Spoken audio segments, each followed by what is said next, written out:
Aloha and mahalo for tuning in to Transform Hawaii Government's Digital Talk Story, where I will be talking with our local government and discussing the work they are doing to modernize their state government's programs and services.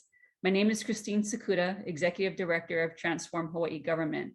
Today on the call, I have the pleasure of talking story with Majority Leader Della Au Belatti. Welcome. Thank you so much for having me here, Christine.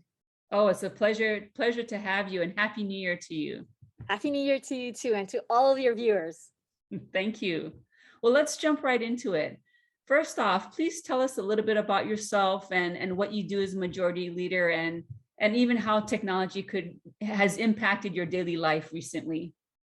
Thank you for that question. So as you said, I'm House Majority Leader. I represent the Makiki-Tantalus District, District 24, so really urban Honolulu.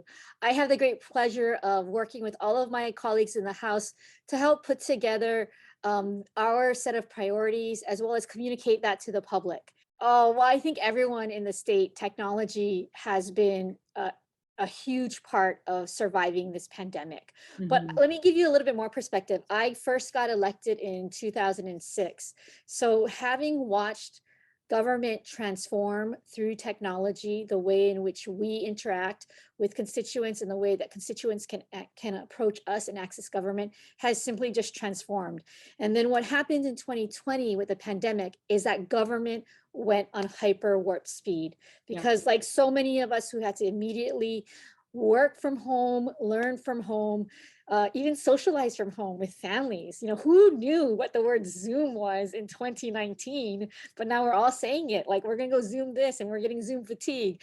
So I think technology has just accelerated everything, whether it's government, education, health, anything, technology touches it.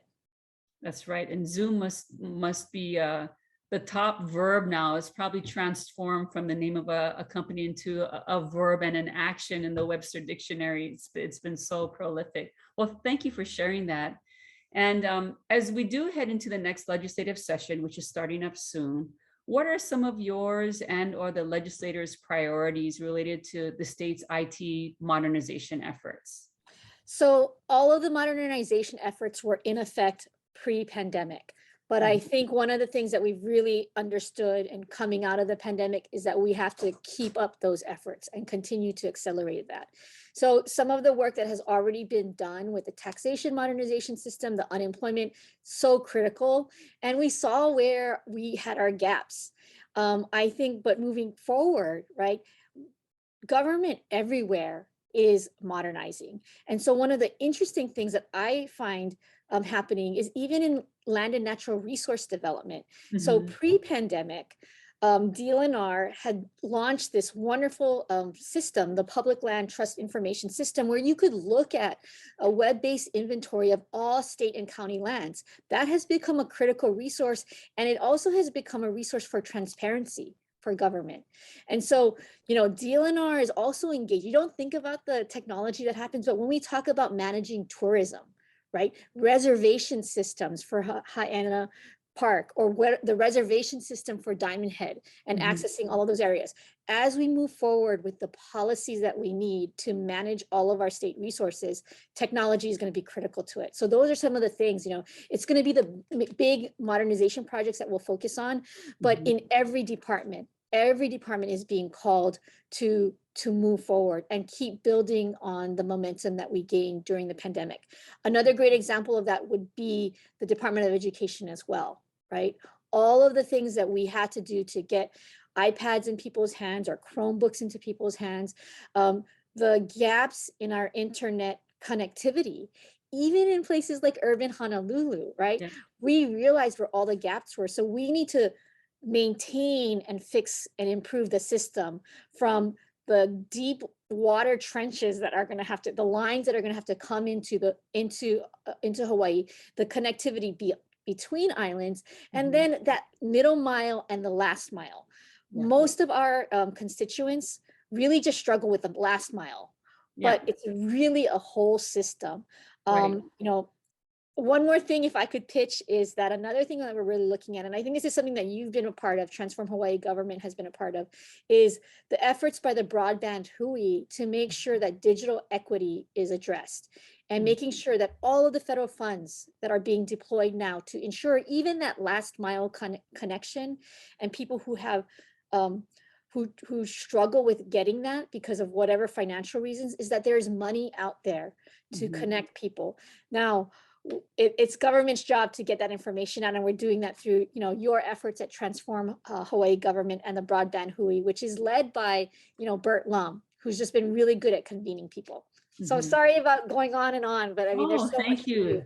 You shared a lot, and it's great to see that there's a lot going on. And so if we could probably pause for a little bit on broadband, since even talking to previous state leadership in the digital talk story, broadband is probably one of the themes that comes up the most. And with all of this federal funding coming down from the federal government into the state, you know, what is the best way, or how do you hope that broadband is being coordinated? Big pockets of money go to the Department of Transportation, the DOE, and other places. And with broadband being so prolific because everyone needs it, how is it being coordinated? How should it be coordinated? Well, I think this is where we learned in the pandemic, the intergovernmental communications and the breaking down of silos. It's really going to take leadership within the executive departments to have that intergovernmental conversations. Again, the broadband Hui is one place where that happens, but then different agencies have to step up. And I think we see that happening with taking the lead on kind of the RFI, RFP process for the large pockets of money that are going to be available. There needs to also be a lot of conversation, I believe, not just within the executive agencies, but across the executive and the legislative and congressional and state. So what's really been key is that we have a great congressional delegation, in particular, Senator Schatz and his office has been critical and really kind of being laser focused on this issue. And so I think what you see happening in government is that you have all these people who understand that this is going to take a heavy lift. And so it's that constant communication.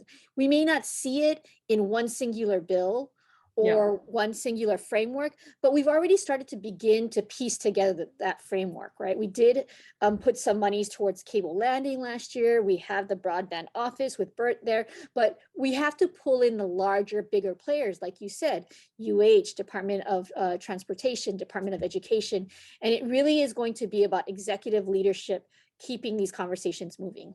Yeah, absolutely. And if nothing, I think we've learned through the pandemic the importance of communicating, like you said, and also collaborating across, breaking down those silos. And if we take a quick pivot from broadband to, you had mentioned that probably all of the departments are working on programs, implementing programs, of which all of them probably require new technology or could benefit from new technology.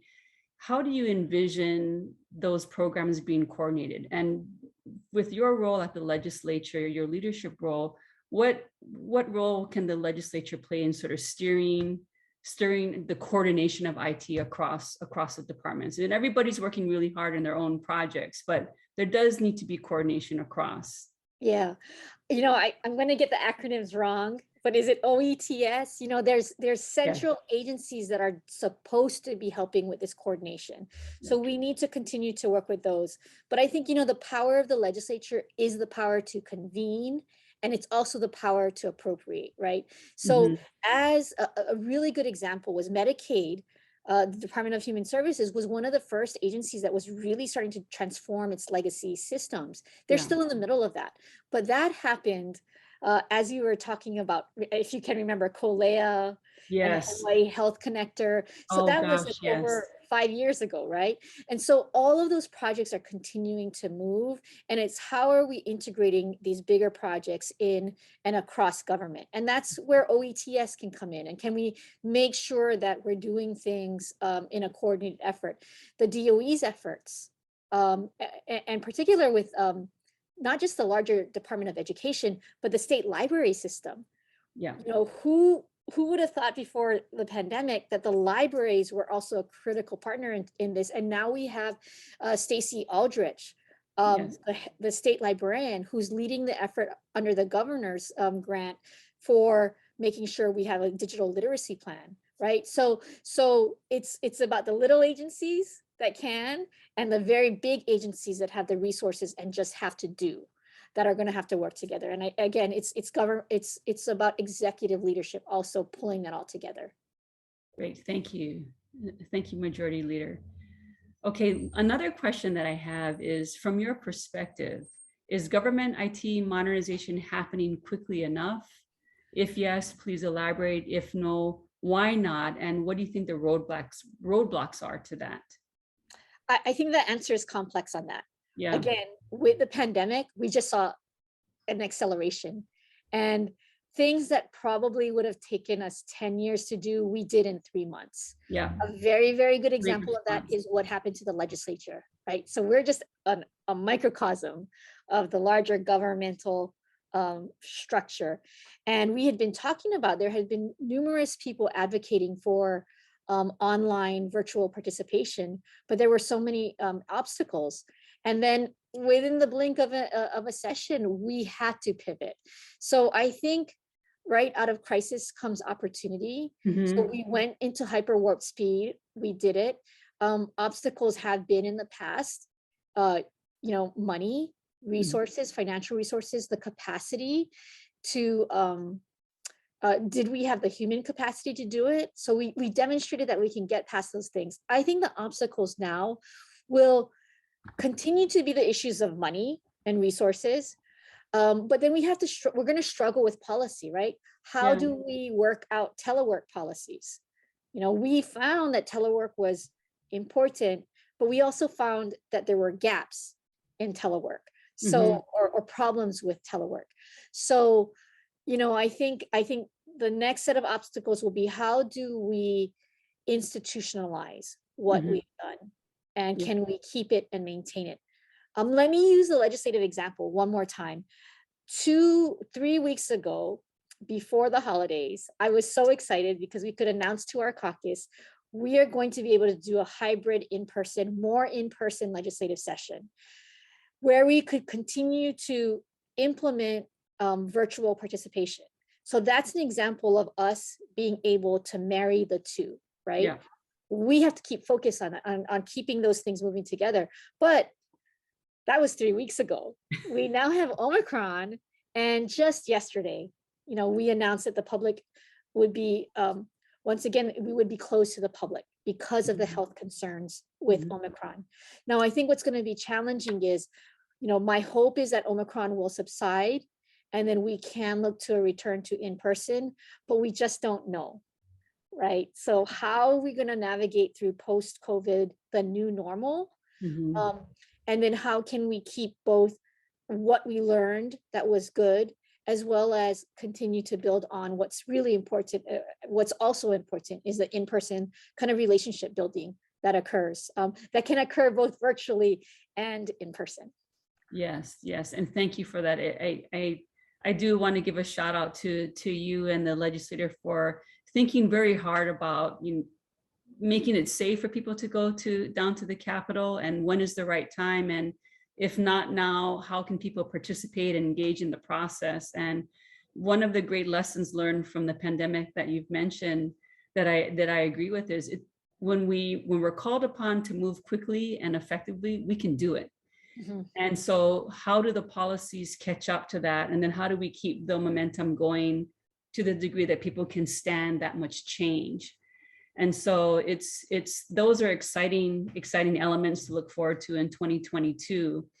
And so thank you for your leadership and on that. And as we continue to wrap up this session here, the last question that I have for you is, given that we are headed into the next legislative session, is there anything else that you'd like to share with the public on this legislative session in particular, either things to watch out for or different ways to participate? Like you said, we're going to virtual for now, but anything else that you'd like to highlight for us?